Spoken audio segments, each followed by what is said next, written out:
Welcome into the KSO show. I am Mason Voth. That is Drew Galloway. We are here on a Wednesday. Sorry for the no show yesterday. That's on me. Technically on my wife because it's a family decision to move. So I shouldn't say, whatever. So we're in the process of doing that. A bunch of stuff we got to do to get a house ready to be sold. That process sucks, I'm finding out. So not looking forward to everything that comes from that. We'll see how things play out. And if all goes according to plan, I would move like the day before the UCF game, which is not exciting at all to think about moving in that time. But we got through it, the first process. They've taken pictures of our home. Now we'll have shows the rest of the week. Tomorrow, normal one. Friday, KSO Classic, where we rewatch UCLA K-State from 2010. Drew is already hating on the game. What we're finding out, we've picked a lot of stinkers in terms of how they actually look.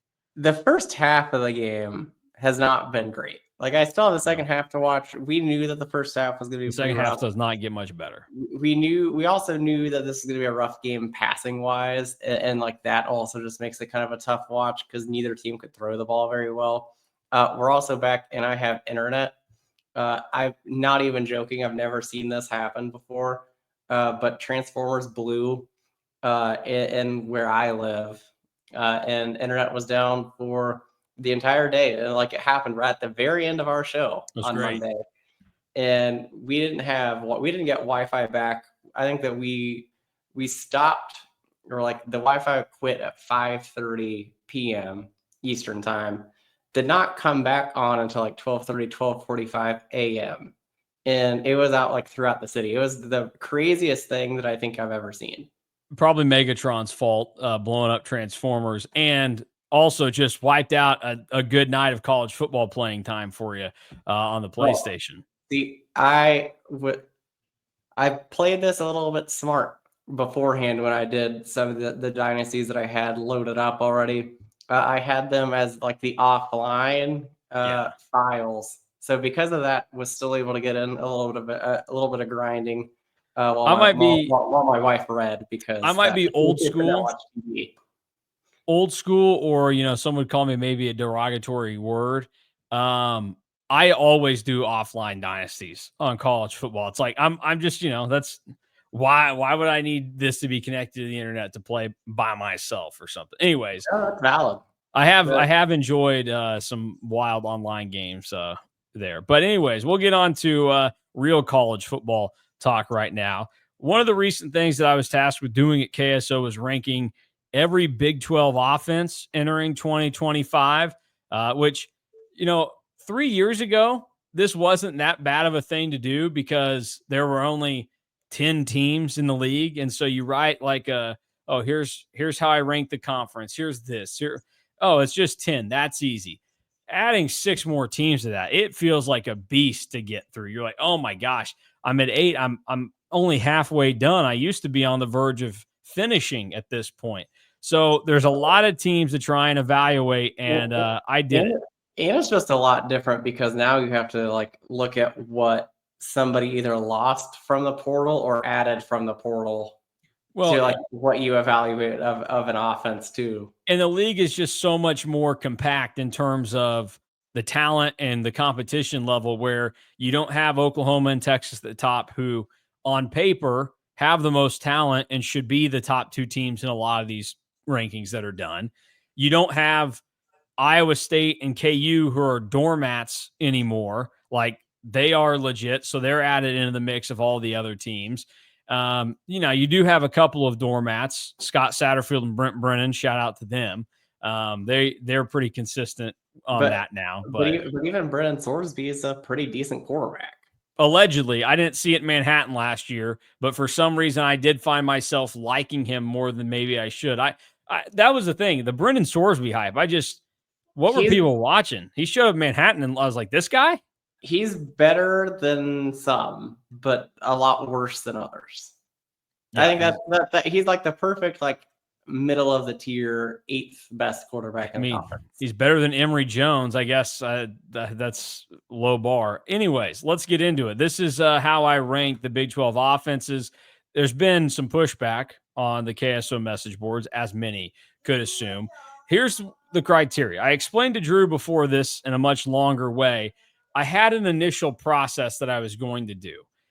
I did it, and then I said, this isn't quite coming out the way that I would like for it to be. It's still weighing too much of what happened last year and not giving enough of a blend of this coming year. So I adjusted it. I started that process. I got through write-ups for about 8 teams, and I said, this is way too long. This is taking too much time. Why am I saying this much about, Arizona's offense this season? So I was like, just simplify it. You've used all this data, so you have reference points now. Just rank the position groups, scale of 1 to 5, because we know 5 stars, that's a big deal in college sports. So there's a maximum of 20 points that each team could get. And on a scale of 1 to 5 stars, I ranked quarterback, running back, wide receiver, and tight ends, and then offensive line. And your total is how this thing sorted out. And then guess what? Sorry, KSU fan. Sorry, anybody that is into Bill Connolly. Screw off. No, we used eye test to break ties on this thing. Manalytics broke ties the way that football should be decided. Keep your numbers available. We like to look at them for reference points, but they are not going to tell us what to do. We're going to tell you what to do with the numbers. So that is how this thing shook out, and we'll get into it. And look, I'll go over it with you. Drew is going to tell me where I'm wrong, who I had probably overvalued or undervalued.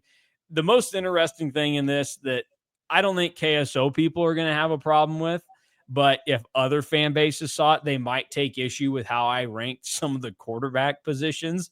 And that was intentional. I mean it how I did it. And let's dive in.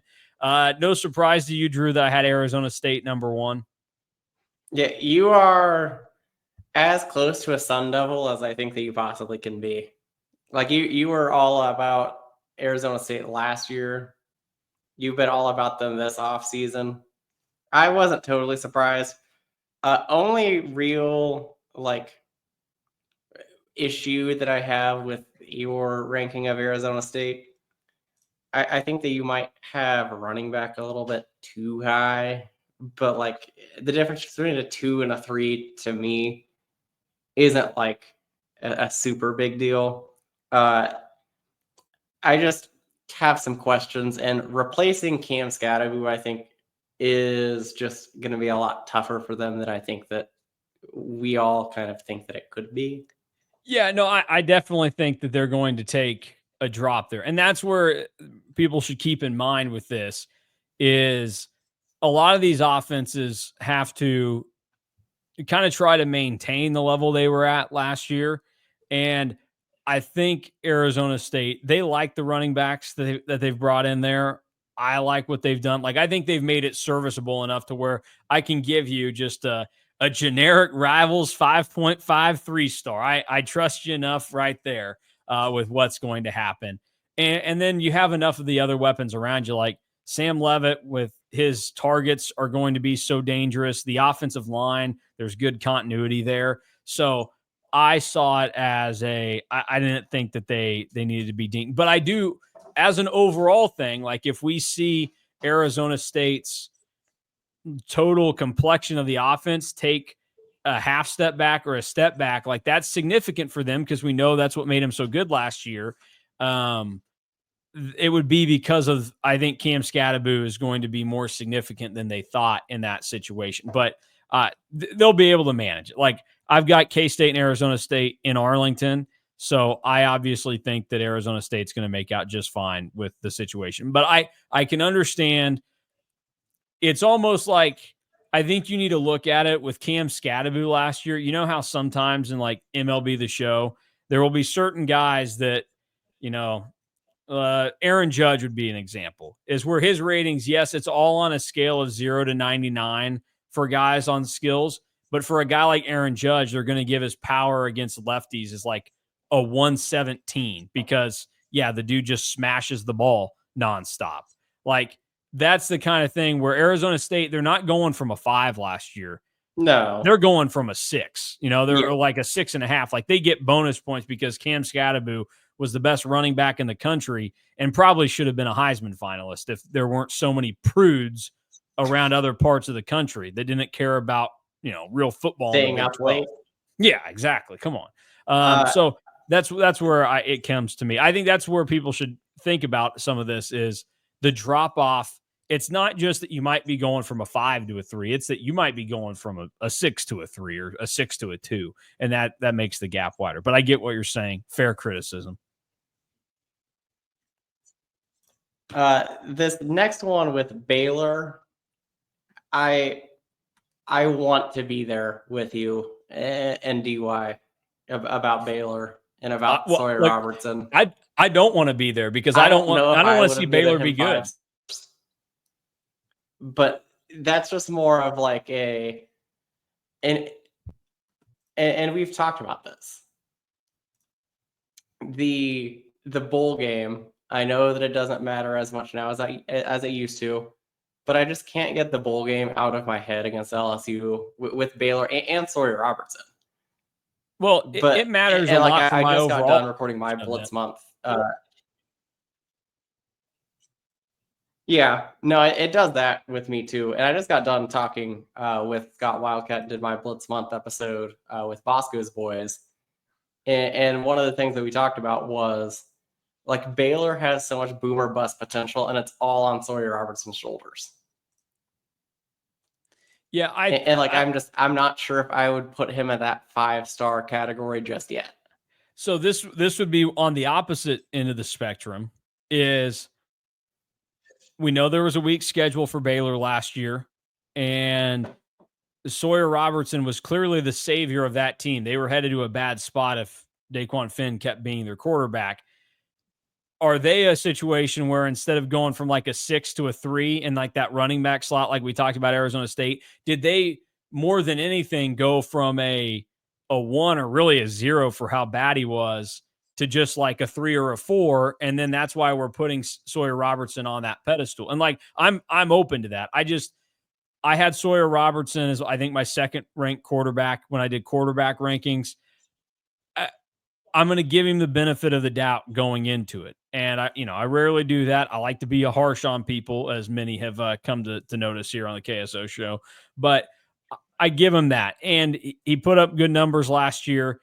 He returns. Like I put him in that upper echelon of guys. And then in addition to that, like they bring back all of their weapons that you would want. Like they don't bring back a guy to the level of Jordan Tyson to catch the ball, but their top 2 receivers are back from last year. They bring back what's without a doubt to me, along with Jaheim White, but Jaheim White was splitting time, the best running back in terms of known production. So like with all that, like Sawyer Robertson's should have an easy time. But you're right. Baylor's success is going to come down to him and then also their defense to some extent, because they just weren't really tested last year by a lot of good teams. And you look at how they closed out the season, like early in the year, they gave up 23 points to, a not very good Utah offense. And I know Cam Rising was still playing when that happened, but Cam Rising wasn't good in that game. He only threw for 92 yards. They gave up the 38 to Colorado, 34 to BYU, 43 to Iowa State, 35 to Texas Tech, 28 to Oklahoma State, 34 to TCU, 35 to West Virginia.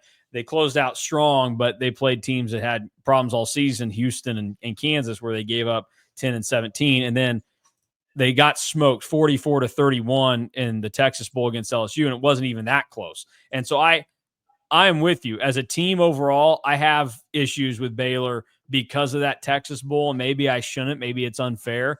But I thought that a team that was soaring up as much as they did should use that as kind of a jumping off point for the following season, keep the momentum going. And to show up and do that against an SEC team that, allegedly wouldn't have cared to be there if they had lost the game and get beat like that, that gave me some pause. But yeah, I had K-State number 3 on the list, only 2 points off of the tie for the top with Arizona State and Baylor. Obviously, I broke the tie giving it to Arizona State with everything. There were some critiques that thought I should have given K-State maybe one more point. They said should have been 4s across the board, which would mean they wanted me to take a point away from the quarterback spot and then give a point to both wide receiver, tight end, an offensive line to get to 16. Where I won't necessarily ask you where you thought I was wrong because you'll say it with your answer here. What values would you have assessed to each of those 4 units? I think that I would have gone quarterback 5, running back 4, wide receiver, tight end. You didn't do halves, but I think I would have done 3.5. Mm. And then offensive line 3. I get it with tight ends too, and like I jokingly have said that like touchdowns are what matters, but like you also need some other production as well. Behind Jace Brown at receiver, like we think that Jerron Tibbs is going to be a guy, but he's unproven. And then offensive line, 3 weeks ago, I think I would have said that that's probably a spot where you could have 4 stars instead of 3. But like I just can't get there right now with no George Fitzpatrick for the foreseeable future. So like because of that, like I think that you're pretty much on. I just would maybe go like a tick more with the offense or with the wide receiver tight ends. Yeah. No, I get that. I think Right. if you look at the wide receivers, obviously there's a lot of excitement and anticipation for Jerron Tibbs right now. It's just we got to see it. I think he'll be good, but this is entering the year. Like I think at the end of the season, I think K-State's offense should be better than Baylor's.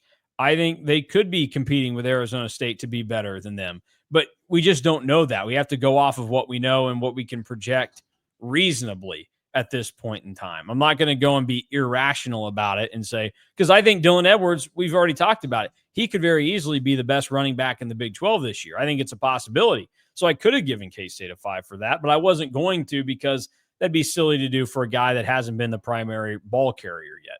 So I look at it from a standpoint of the tight ends. Some people didn't like it, but they're a little overrated to me. I think they're good. I think they're talented, and I think they're going to be weapons for K-State. But we need to see the next evolution of them, which is actually giving you something in terms of not just, oh, hey, we're at the 7-yard line. We got something dialed up for the tight ends and we're going to get them wide open. That's valuable. You got to have that for a team. But also, if they're legitimate weapons, we're going to see Garrett Oakley catching more balls and doing more things between the 20-yard lines. We're going to see Lincoln Cure this year in the same capacity. We're going to see Will Ancio become a staple of big pickups on like 3rd and 6, where he just kind of sits there and boom, Avery Johnson hits him. Like that's where we have to see things go to the next level with the tight end. So I gave it a 3. And again, at the end of the day, it's still the 3rd best offense entering the season. And I think K-State has the most room to grow out of a lot of these offenses. Like that, maybe that's something I should have noted in there is which ones do I think can move up the most. I would say K-State, Iowa State, Utah, and Kansas are probably the ones that have the most room to grow. So those are the top 3 right there. K-State ends up just a point ahead of Iowa State in the rankings. And then after the top 4, there is a big drop off. Some people, Iowa State people would not like that I gave Rocco Beck to 4 when I gave a bunch of those other quarterbacks 5s. Deal with it. They have to replace so much at wide receiver, and that's another one where I gave them a 3. I kind of like what they brought in. It's not proven though, and they're dropping off from like a 7 at receiver. You have 2 1,000-yard NFL draft picks. Like it's going to be felt in a big drop off for them. They've got a lot of work to do to maintain their spot. And 4 at running back was generous because they weren't like a fantastic running team, but Hansen has done enough. They bring back their running back. And that needed to account for something because not many teams in the Big 12 have a significant running back that they can say, hey, we're bringing back. Yeah, wide receiver tight end for Iowa State. Again, if you did halves, I think I would have done 2.5 instead of 3.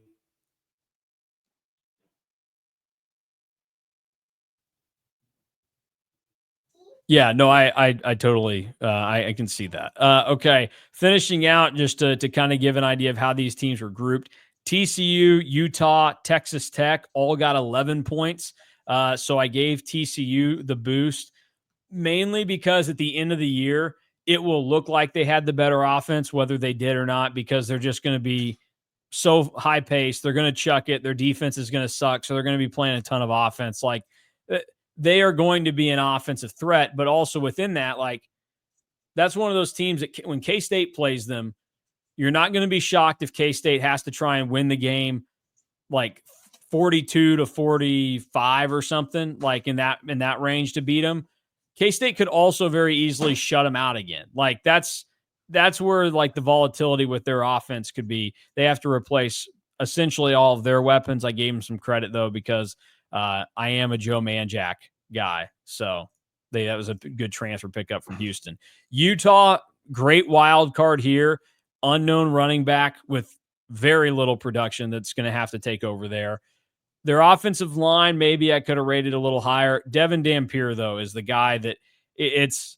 Are you going to come in and be Daquan Finn at Baylor, or are you going to be? I mean, who would be the best like Big 12 quarterback transfer recently that would like Dylan Will Gabriel Grier. at Oklahoma? Yeah, Will Grier. Yeah, that's probably a good one. Like that's the kind of thing where you would look and say, how's this going to shake out? Well, I don't know. Jalen Maybe Hurts, technically. you'd probably pick one of those. Although we know Jalen Hurts, like he'd already won a national championship. So the guy was pretty okay. I don't know that Devin Dampier from New Mexico's on that list. Tech right there. Yep. Deal with it. Baron Morton, he got a 3 rating. Sorry about it. KU just behind it with 10 points. BYU also there at 10 points. BYU got a 1 on the quarterback rating because they got 3 guys that have barely played, didn't come from the highest of levels. You don't know who it's going to be. Kansas got a 3 on the quarterback, so that'll fire some people up. And a 2 on wide receiver and tight ends because they lost all of their production there last year. And not just all of their production, but some of the best in school history, as well as their offensive line. They bring back a couple of guys, but I think they lost their most important O-line pieces there. I could hear an argument for Kansas to get another point somewhere and bump them into a tie with Texas Tech, Utah, and TCU. I'm with you. I think that's definitely within the realm of possibility. Another stretch, 10, 11, 12. We had a tie Colorado, Cincinnati, and Arizona with 9 points. All these teams had 3s at quarterback, so I think they're in a fine position at quarterback. Colorado, as we know, they're a 1 at running back. They don't care. They could be a candidate to move up. You know, year 3 is the offensive line better outside of Jordan Seaton. We don't know yet. Wide receiver, obviously, I think can make a move for him. Like that could be a 5 at the end of the year. I think they're always going to be able to find solid production there. So I had that for them. Cincinnati, they have big drop-offs in a lot of areas, but Brennan Sorsby kind of holds it there. As you know, I think I'm not the biggest Sorsby guy. And then Arizona, you know, they took a big drop at receiver, so they get dinged for that. UCF and Houston and West Virginia go 13, 14, 15 with 8 points. West Virginia's a 1 at the quarterback spot. Why? They bring back Nico Markiel. Well, he may not start for them. That's a red flag to me in your quarterback situation. So I'm not going to give them credit there. They lost every single starting offensive lineman as well, but they do have one of the better running back situations with Jaheim White. So they got 4 points there. That props them up. Houston, Willie Fritz next year is going to be his big year. Next year's the year that Houston probably wins 7 or 8 games, and they have to rely on Keyshawn Henderson, their top quarterback that's going to be coming in. I just don't buy Connor Wegman. They got 2 points at quarterback there for me. Wide receiver tight end was where they got the best benefit of 3. They got a 1 at running back as well. And then the worst offense by far, because entering the year, things look grim for them. Oklahoma State, a 1 at running back, a 1 at quarterback, a 2 at receiver tight end, and a 1 at offensive line. They were the only team with West Virginia that doesn't return a single starter on the offensive line. They're having to decide right now between either Zane Flores or House Haney at quarterback.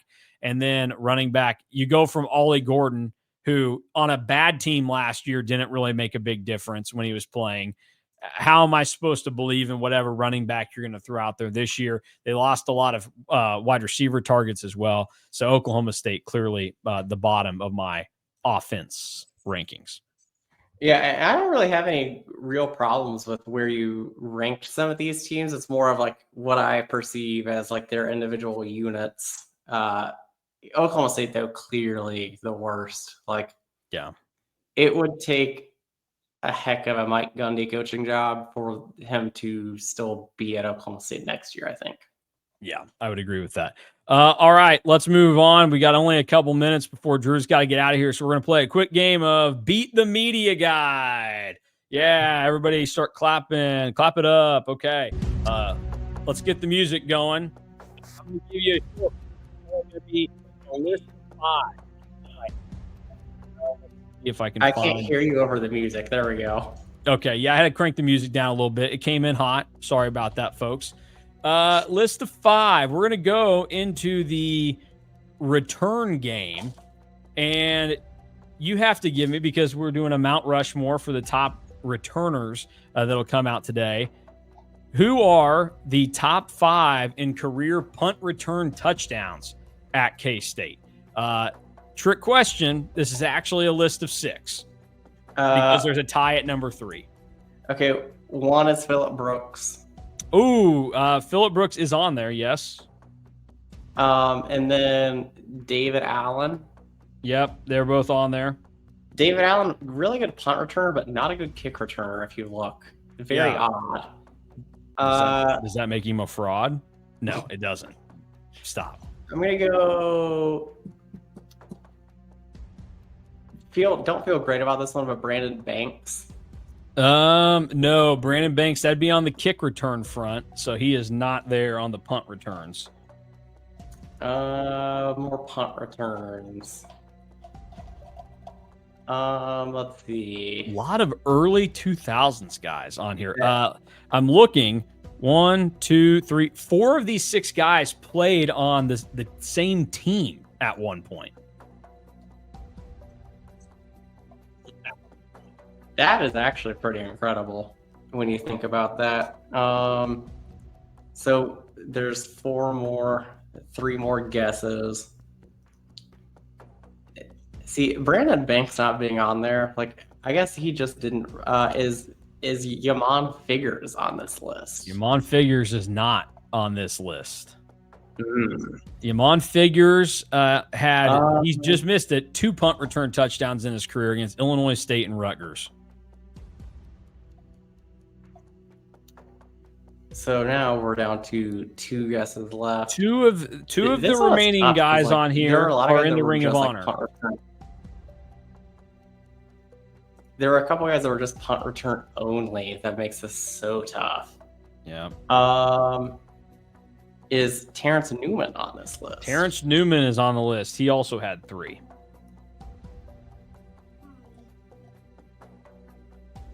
Okay. And then this last one. Again, 1 Ring of Honor member still out there, and another guy. His last name is in the Ring of Honor.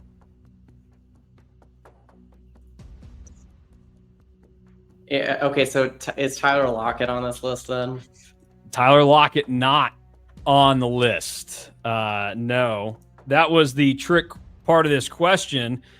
Tyler, Kevin, Ring of Honor guys. Uncle Aaron is not, though, but he is on the list. He had 3 punt return touchdowns in his career. The other one from the 2000 team, these guys that play together, Danny Morris, I had never heard of him. He had 3 in his career. Amazing that he could sneak that in. And then another one, Ring of Honor, Verrill Schweitzer, he had 3 punt return touchdowns in his career. So that, a little better competition that time. The guide held up, only 3 of 6. That was tough. Yeah. All right. That'll do it for today. We'll get out of here, back again tomorrow. We'll play this same game, and tomorrow we'll find a different category and quiz Drew on it. And then we'll move on with everything else and get on to K-State football. So for Drew Galloway, I'm Mason Voth. Thanks for watching and listening to the KSO Show.